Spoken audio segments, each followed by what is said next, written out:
Before British colonisation in Australia, the Australian Aboriginal people had developed many strong, unique cultural traditions, various languages, and thorough knowledge of the environment. After the British colonisation, many conflicts arose between the British and the Aboriginals, and that eventually spiraled to the Australian government attempting to eliminate any elements of their race and culture.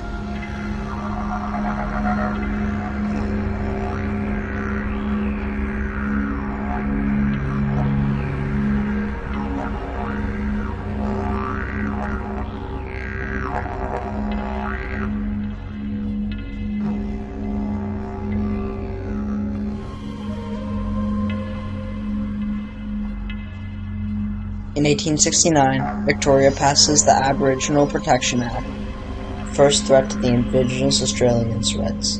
Under this law, the governor had the ability to remove any Aboriginal children from their families if they were deemed to be neglected or unprotected. These children were then sent off to reserves, missions, or white families. This act was soon followed by similar acts throughout the other 6 states and territories in Australia. The Australian government believed these Aboriginals to be uncivilized and unfit for white society.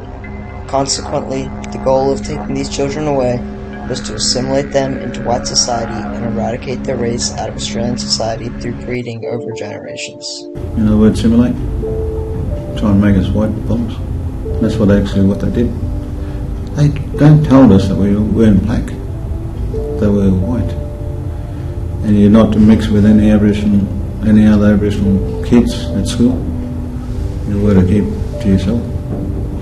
The assimilation of the Aborigines was a threat to their culture and their heritage, as they were taught to believe that their old culture was wrong and that they would have to need to change in order to be accepted in society.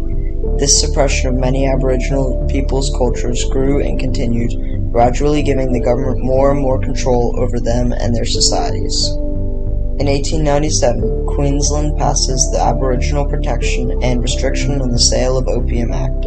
This role appoints the Chief Protector to become the guardian of every Aboriginal or mixed-race child under the age of 18. Under this law, the Chief Protector can move Aboriginal people to and from reserves, institutes, missions, or into white families, and strip the right from families to have their own children.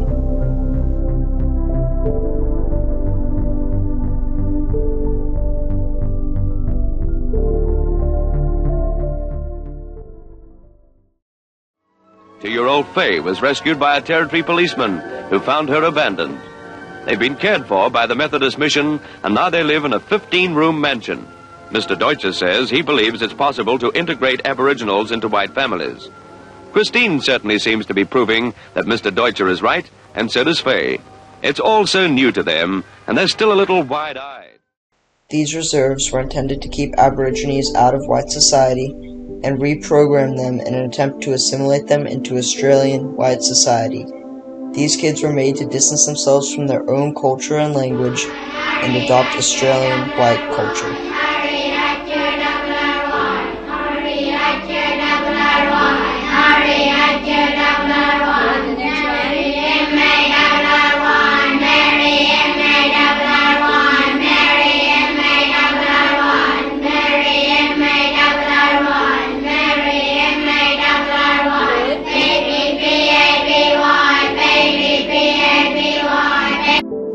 These reserves were administered by the government, or in some cases by the church, and conditions in the reserves were harsh and abusive, and children were punished severely.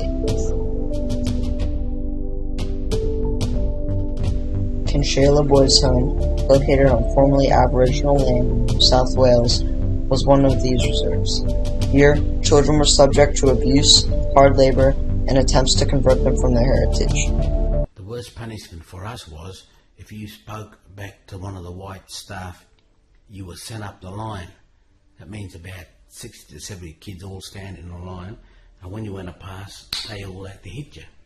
Now the manager would walk with the bloke that was being punished to make sure that everybody did hit him, and not a little hit, you had to hit him hard as you could. And if they didn't, then they were sent up the line.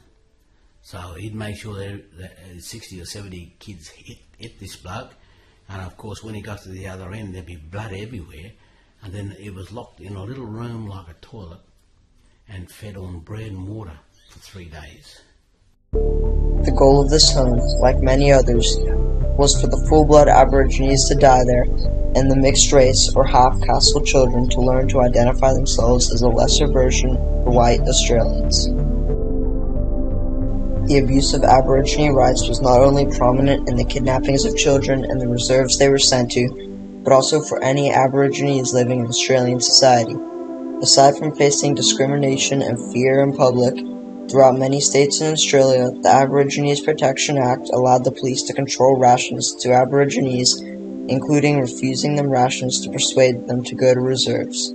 Police could also decide whether an Aborigine was sick enough to seek medical help and punish parents who tried to evade the removal of their children to reserves.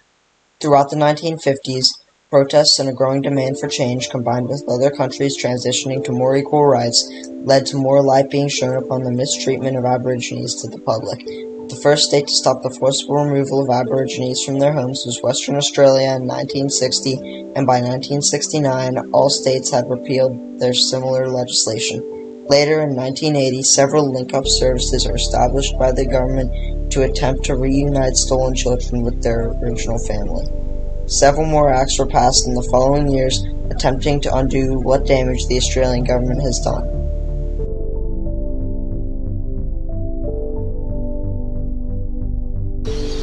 Can't do nothing now, because you always got the police watching you. Like if something go wrong in Morwell, cops go straight to me, I'll get the blame for it. They'll just grab me, handcuff me, take me back to the police station and chuck me in the cells. Can't do nothing about it. While these actions certainly give some rights back to the Aborigines, their everyday lives are still heavily impacted and their heritage is still suppressed. As a result of their past trauma, Australian Aboriginal people are forever changed in many ways. Even after several reforming laws were passed, discrimination still continues today, and many people still see Aboriginals as lesser. Leave them well alone. The ones that are no good to themselves and can't accept things, the half-caste, and this is where most of the trouble comes, I would dope the water up so that they were sterile and would breed themselves out in the future, and that would solve the problem. In the current day, the return of rights to the Australian Aboriginal people is still not nearly finished. A 2017 study shows that stolen generation survivors are 50% more likely to be charged by police and are 10% less likely to have a job as compared to other Australians. Many have lost connections with their culture and religion, along with many languages going extinct. Additionally, 1 in 7 stolen generation survivors live today with a severe disability.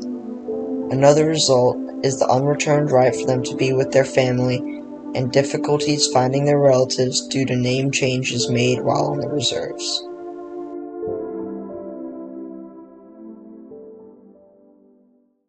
So I was a lost child for many years, but I was always saying to myself, well, a real blackfella shouldn't be shooting white powder up his arse.